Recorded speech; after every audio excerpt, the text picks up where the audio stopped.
De vez em quando despencavam das estantes 2 ou 3 livros, seguidos de certas ratazanas grandes como coelhos. Olá pessoal, sejam todos bem-vindos ao podcast Diário de Leitura. Eu me chamo Emily e hoje eu vim compartilhar um pouquinho com vocês sobre as minhas leituras atuais. No momento eu estou lendo 4 livros: Amor de Perdição, O Falecido Mattia Pascal, Pequena Coreografia do Adeus e, por último, mas não menos importante, Ben-Hur. Parece muita coisa, não é? Mas eu não leio todos eles num dia só. Com exceção de Ben-Hur, que é um livro mais robusto, ele é mais grossinho, quase um calhamaço, que eu pretendo sim ler um pouquinho todo dia, senão eu não vou terminar nunca. Os outros eu acabo espaçando, revezando, então não tem um dia fixo exatamente para os outros, é quando eu tenho tempo. Entre esses 4 livros, o que eu mais li até agora foi O Falecido Mattia Pascal, porque eu estou fazendo uma leitura em conjunto com o meu namorado, e é aquela coisa, né? Um vai impulsionando o outro e a leitura vai fluindo mais. Então eu vou começar falando sobre ele. De cara eu já digo o seguinte, esse livro tem tudo para se tornar um dos meus livros preferidos da vida. Pense numa história boa, boa mesmo, você se envolve, é engraçada, é profunda também. Tem muita ironia, críticas, nossa, é maravilhoso. Eu acho que esse é um ótimo livro para quem quer começar a ler os clássicos, inclusive. Mas o veredito mesmo eu só vou dizer quando terminar de ler. Mas eu estou com essa impressão, sabe, que esse é um ótimo livro para iniciantes. O romance gira em torno de um homem chamado Mattia Pascal. E ele vai contar pra gente a história dele, das mortes dele, e já começa o livro aí com um mistério. Como assim mortes? Aí nós vamos compreender, as pisadas na jaca que esse homem deu ao decorrer da vida dele, que fez com que ele fosse considerado morto e, por consequência, ele acabou perdendo um pouco a sua identidade e o seu lugar no mundo. Nós ficamos sabendo que ele veio de uma família rica. O pai dele tinha muito dinheiro, tinha muitas terras, muitas posses, mas acabou morrendo cedo, deixando esposa e 2 filhos. E quem acabou cuidando, administrando os bens dele foi um cara lá muito mau caráter que roubava tudo que ele tinha e acabou deixando a esposa e os filhos dele na miséria. Mas eu vou dar um desconto para esse golpista porque o próprio Mattia Pascal e o irmão dele eram muito negligentes e preguiçosos.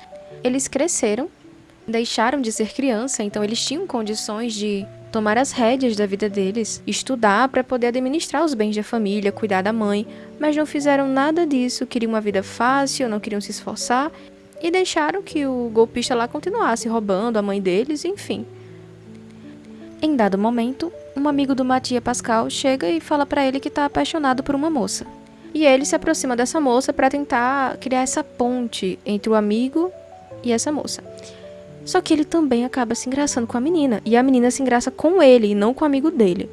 Aí eles têm um envolvimento, aquela coisa, e a menina engravida. Só que, por conta de uma confusão e do mal-entendido, ele acha que o pai do filho dela é o golpista lá. Só que o golpista é estéril. Aí ficou uma confusão danada, mas no fim ele acaba casando com a menina e tem uma vida assim desgraçada, porque ele é super infeliz. Ele é infeliz, a mulher dele é infeliz, a sogra dele é infeliz e faz questão que ele seja mais infeliz ainda. Para a surpresa de todos, a esposa dele estava grávida de gêmeas e, infelizmente, uma delas morre poucos dias depois do nascimento. Já a outra acaba vivendo um pouquinho mais, ela morre com quase 1 ano de vida, no mesmo período do falecimento da mãe do Mattia. E isso deixa ele completamente arrasado, porque ele amava muito a mãe e também amava muito a filha. Enquanto isso, o irmão do Mattia tinha tirado a sorte grande, Casou com uma mulher rica e meio que não estava se importando com nada que estava acontecendo ali, nem com a mãe, nem com o irmão, enfim. Quando a mãe morreu, ele apenas mandou um dinheiro de compensação ali para o Mattia e pronto. E é esse dinheiro que vai acabar mudando a vida do Mattia já já. Porque no meio dessa tristeza que ele estava, ele acabou andando, perambulando e acabou parando numa propriedade que antes era da família dele. E ele pensou até em se matar lá e tal, só que desistiu e resolveu que ia para a América, que ia começar de novo na América e ia usar esse dinheiro que o irmão deu para começar a vida do zero. Só que, Bom, a razão começou a bater na cabeça dele e ele percebeu que, nossa, esse dinheiro é pouca coisa demais, não tem como começar do zero com isso aqui, né? Então ele resolve viajar para uma cidade lá das redondezas e ele vai torrar tudo no cassino, vai jogar lá, vai tentar a sorte e acaba que ele consegue tirar uma sorte grande e sai de lá com uma pequena fortuna. Depois disso ele volta para a cidadezinha dele, mas no caminho ele acaba vendo uma notícia no jornal de que Mattia Pascal estava morto, tinha se matado, enfim. Ele, ué, mas peraí, eu sou Mattia Pascal, eu estou vivo, como assim Mattia Pascal morreu? Primeiro ele fica indignado, depois ele começa a ver aquilo como uma oportunidade. Afinal, ele poderia escolher duas coisas, ou ele volta e usa esse dinheiro para ter um novo começo na vida, para tentar salvar o casamento dele, comprar uma propriedade, viver melhor com a esposa, até mesmo com a sogra dele, que ia ficar achando que ele roubou esse dinheiro de alguém. Enfim, mas foi só pensar na sogra que já desmoronou todas essas ideias. E ele pensou, eu vou começar do zero. Ninguém sabe que eu tinha esse dinheiro, ninguém sabe que eu tô vivo. Então, eu vou começar do zero agora. Eles acham que eu morri, então eu morri. Sem falar que, como assim eles confundiram esse cara comigo? Estavam muito apressados pra me matar mesmo. Ele ficou assim, tentando se convencer que isso era a coisa certa. E foi aí que eu parei a leitura. Então, no próximo podcast, eu venho com atualizações pra vocês. Já deixem um like aqui no vídeo, comentem se vocês estão gostando. E eu vou deixar aqui na descrição o link desse e dos outros livros que eu vou falar aqui durante o vídeo, caso vocês tenham interesse. Lembrando que se vocês comprarem usando o meu link, vocês me ajudam bastante.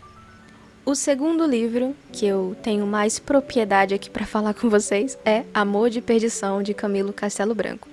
Eu estou no capítulo 6 até então, ou seja, a desgraça está começando a acontecer, eu já estou sentindo isso, mas antes, vamos à introdução. Amor de Perdição é um livro clássico da literatura portuguesa, do romantismo, mais especificamente. E ele é conhecido muitas vezes como o Romeu e Julieta português. E é bem nessa linha mesmo, é a história de um amor trágico entre dois jovens que se apaixonam, mas têm famílias impliquentas que não deixam eles ficarem juntos, e eles acabam tendo um final triste de morrer, literalmente. Mas saber disso, meus amigos, não estraga a história, porque são apenas detalhes de um enredo. O legal mesmo é saber e acompanhar como cada coisinha vai acontecer. Como o autor vai trabalhar isso, a escrita e tudo, né?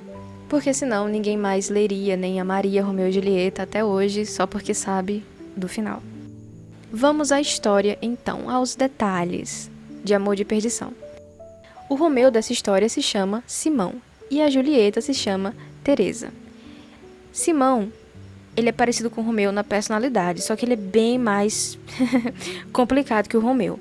Porque o Simão, ele é metido com ideias revolucionárias antes de conhecer a Teresa. Ele é tipo assim, eu quero a guilhotina, eu quero sangue. Mas depois que ele conhece a Teresa, ele muda de vida, vira um rapaz aplicado, religioso, sabe?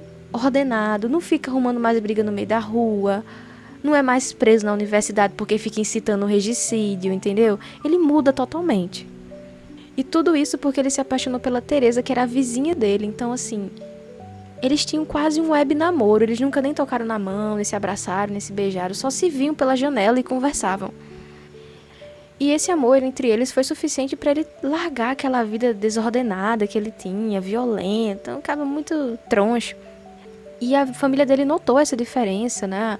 Ele que antes tinha confusão com o pai, com a mãe, porque ele ficava zombando da linhagem nobre da família dele.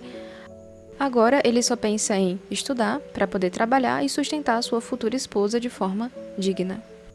Só que o passado de Simão o condena. E assim que o pai de Teresa descobre que ela estava se engraçando com o Simão, ele, epa, minha filha, que eu não aprovo esse relacionamento com esse homem sem futuro, com o filho do meu arqui-inimigo, brincadeira, com o filho daquele homem que eu detesto, porque o pai de Teresa e o pai de Simão tinham uma rivalidade besta por questões legais.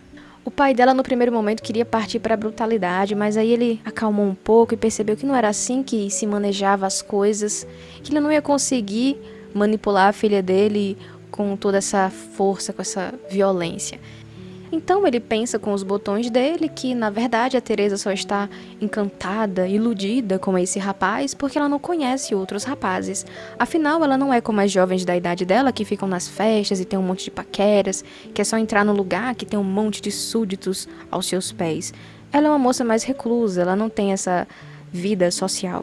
Então ele pensa, vou trazer um pretendente. Aí ele arruma o quê? Um primo dela, chamado Baltazar, que é um homem rico, da mesma linhagem nobre que a Teresa. Mas essa ideia do pai dela não funciona de jeito nenhum, e ela dá um fora no cara. E ele fica com o orgulho ferido. Como assim? Você não me quis? E você quer aquele meliante? Aí ele fala pra ela que ele sabe do envolvimento dela com o Simão. E nesse momento tem uma conversa bem ameaçadora deles dois, porque ele fica tentando impor a vontade dele pra ela, dizendo, olha, eu não vou deixar você se casar com uma pessoa indigna, eu vou proteger você a todo custo. Aí ela já entende o tom da fala dele e percebe que ele tá, na verdade, querendo controlar a vida dela. Depois que ela rejeita essa conversa de casar com o primo, o pai dela tem outro acesso de raiva, mas é convencido por Baltazar a diminuir o tom novamente e esperar, ter paciência, que as coisas vão se resolver. Simão não ficou sabendo dessa confusão entre Teresa e o primo dela, porque no momento ele estava em outra cidade, estava estudando, então eles se comunicavam através de cartas. E ela estrategicamente não contou isso para ele para não perturbá-lo. Também eu acho que tive a impressão que ela achava que isso ia se resolver naturalmente, que não precisava de alardes. Mas acontece que a situação ficou bem mais crítica, porque certo dia o pai dela simplesmente chega e diz: minha filha, se ajeita aí que você vai se casar com Baltazar agora. E sim, na minha cabeça essa história se passa no Nordeste. O pai dela ficou furioso quando ela novamente rejeitou o casamento com Baltazar. Ela, dessa vez, escreveu uma carta para Simão e contou tudo para ele, não omitiu nada. Simão, quando soube de tudo, ficou assim, irado, quis liquidar com a vida de Baltazar, ou seja, todos aqueles impulsos violentos que ele tinha voltaram. Ele quis partir imediatamente para Viseu para acabar com o cara. Mas ele acabou abrandando, se acalmou e recobrou um pouquinho da consciência. E desistiu dessa ideia idiota. Mesmo assim, ele se preparou para voltar a Viseu porque ele queria encontrar Teresa. Mas, na casa dela, estava acontecendo uma festa. Tinha muita gente lá e era arriscado eles se encontrarem. Mesmo assim, eles combinaram de se ver. Mas deu tudo errado, porque Baltazar estava ali na tocaia, vigiando e acabou estragando o encontro do nosso casal. Eu acho que foi um erro eles quererem se encontrar neste momento tão conturbado. E pior ainda, foi eles marcarem o encontro para o dia seguinte. Porque Baltazar não é idiota. Ele notou o comportamento estranho de Teresa e também notou que provavelmente era Simão que estava ali nas redondezas. Então ele fez a coisa assim mais canalha que ele poderia fazer, que é contratar assassinos de aluguel para matar Simão. E Simão foi justamente para a emboscada que o Baltazar montou para ele no dia seguinte. Aí a desgraça começou a acontecer na história. Um dos caras que foi contratado para matar o Simão acabou, assim, declinando desta oferta, porque ele era muito grato ao pai de Simão por um favor que ele lhe prestou há um tempo. Então, ele acabou topando com Simão, assim, por coincidência, e contou isso para ele. Aí Simão, sabendo que Baltazar tinha contratado pessoas para matar ele, sabia que se ele fosse ao encontro de Teresa nessa outra ocasião, iria ser uma emboscada, e mesmo assim, o danado foi. Não, mas eu não tenho medo, essas coisas não me botam medo. Não é isso, meu amigo, essa não é a questão. Não banque o abestalhado, não é por você não ter medo. É por ser imprudente arriscar a vida dessa forma. A troco de nada. Então, ele foi para esse encontro, sabia que era uma emboscada. O cara que avisou ele sobre essa emboscada foi junto com ele como um aliado. E acabou que eles se envolveram ali num tiroteio, num bang-bang. Simão foi atingido. E um dos capangas lá do Baltazar também foi atingido. E esse cara, que é o assassino de aluguel, que é o aliado do Simão, Para não deixar nenhuma testemunha, ele quis matar todos os capangas do Baltazar. Ele conseguiu matar, assim, sem dificuldade. O outro, que ficou ferido e se escondeu, e depois que foi capturado, pediu clemência, ele quis matar a sangue frio. Aí Simão disse, não, ele tá desarmado. Isso seria cruel. Ele tá pedindo misericórdia. Ele não vai contar a ninguém, fique tranquilo. Aí o assassino de aluguel ficou lá teimando com o Simão, mas depois disse, tá certo. Aí passou um tempinho. Aí ele disse, esqueci um negócio ali. Espera aí que eu volto já. Aí Simão só escutou de longe, assim, os tiros. E já entendeu tudo o que tinha acontecido. Ele mentiu, voltou, matou o cara. E Simão só ficou com uma sensação, assim, de nojo profunda. De ter se envolvido com um homem como aquele. Essa cena pra mim foi muito importante, porque nela nós vemos a mudança interior desse personagem. Antes, ele era um jovem que exaltava a violência, exaltava o genocídio. Agora, ele é uma pessoa que ele tem repulsa dessa violência. E foi aqui que eu parei a leitura, então não posso contar mais nada pra vocês. Agora vamos ao terceiro livro que eu estou lendo no momento, que é Pequena Coreografia do Adeus, que é um livro de uma autora brasileira contemporânea. Algo meio diferente no meu repertório, porque eu não costumo ler muito literatura contemporânea, mas estou tentando mudar isso aos poucos. Tenho uma preferência por literatura clássica, evidente, mas não quero fechar os meus olhos para a literatura contemporânea. Estou aberta a essa experiência também. Em A Pequena Coreografia do Adeus, nós acompanhamos a história de Júlia, uma menina que tem uma vida muito difícil, porque os pais dela se separaram e na casa dela a mãe é muito violenta. É uma mulher histérica e cheia de traumas também. Essa menina se sente sozinha no mundo. Ela não pode contar com a mãe e ela também não pode contar com o pai, porque ela sente como se o pai estivesse escapando por entre os dedos dela. Tem uma parte do livro que é muito tocante. Ela diz assim, que o pai deixou a mãe dela abruptamente, de vez. Já ela, o pai, vai deixando aos poucos. Até onde eu li até agora, eu acho que a autora trata esse assunto com muita delicadeza, de uma forma bem profunda e sensível. Então, não vou dar o meu veredito ainda, mas até agora eu estou gostando bastante do livro. E por último, chegamos a ele, o quarto livro que eu estou lendo no momento, que eu li apenas um capítulo até agora. Ben-Hur, uma história dos tempos de Cristo. Eu li apenas um capítulo, mas eu sei algumas coisinhas sobre esse livro que eu posso compartilhar com vocês. Esse romance conta a história de Judá Ben-Hur, um príncipe judeu que tem a vida destruída por conta da traição do seu amigo de infância, inclusive. O nome desse camarada é Messala, ele é um oficial romano e acusa Ben-Hur injustamente de traição. Judá é separado da sua família e condenado à escravidão nas galés romanas.